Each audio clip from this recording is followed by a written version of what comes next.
The Railroad Killer. The chilling story of Angel Maturino Reséndiz. Introduction. In the late 1990s, a wave of fear swept across parts of the United States and Mexico. A mysterious man, traveling by freight trains, was leaving behind a trail of brutal murders. His name was Angel Maturino Reséndiz, infamously known as the Railroad Killer. His ability to evade law enforcement for years, combined with the savagery of his crimes, made him one of the most feared serial killers in modern American history. Early life Angel Maturino Reséndiz was born on August 1st, 1959, in Izuca de Matamoros, Puebla, Mexico. Little is known about his early years, but reports suggest a troubled and impoverished upbringing. He started crossing illegally into the United States as a teenager, and over time developed a long criminal record, including charges of theft, assault, and drug possession. But this was only the beginning. The modus operandi. What made Reséndiz unique and terrifying was his method of travel and attack. He used the vast, largely unguarded freight rail system of North America to move undetected between states. He would jump off trains near isolated homes, often close to the tracks, break in and murder the occupants, usually with whatever object he could find inside: a hammer, a pickaxe, even a glass statue.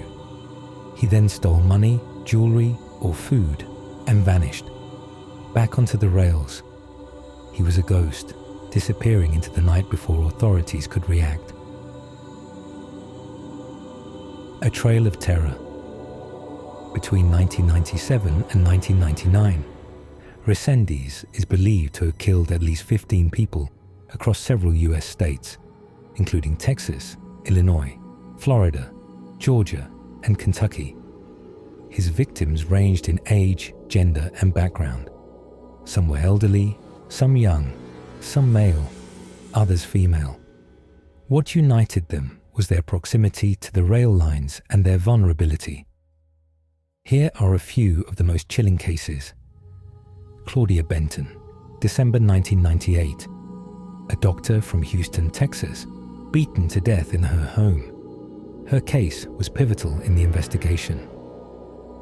Reverend Norman and Karen Cernick, May 1999. A Methodist minister and his wife killed while sleeping in their church parsonage.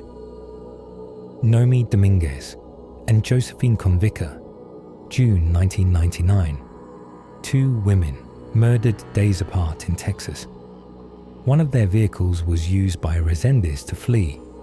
Each crime scene was marked by extreme violence, and in many cases, there was evidence of sexual assault. Manhunt and capture Reséndiz quickly climbed to the FBI's 10 most wanted fugitives list.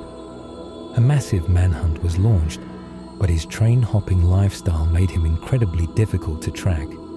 In a dramatic twist, it was his own sister, Manuela, who convinced him to surrender. Fearing for his safety and driven by guilt, she coordinated with law enforcement. On July 13, 1999, Angel Maturino Reséndiz walked across the border bridge between El Paso, Texas, and Ciudad Juarez, and turned himself in to Texas Rangers. Trial and execution. During his trial, Reséndiz showed little remorse. He claimed he was half man, half angel, and said that he killed because God told him to cleanse the world of evil. Psychiatrists debated his mental state, but he was ultimately declared competent to stand trial. In 2006, after exhausting his appeals, Reséndiz was executed by lethal injection in Huntsville, Texas. Before his death, he expressed regret and apologized to the victims' families. Legacy. Angel Maturino Reséndiz remains one of the most chilling figures in American true crime history. His case exposed the vulnerabilities of the rail system and raised questions about border security, mental health, and the nature of evil. Today, His story is remembered not just for the brutality of his crimes, but for the haunting way he traveled, riding the rails like a phantom in the night. Final words. The tale of the railroad killer serves as a grim reminder. Even in an age of technology and surveillance, true monsters can still slip through the cracks. Sometimes they come riding trains,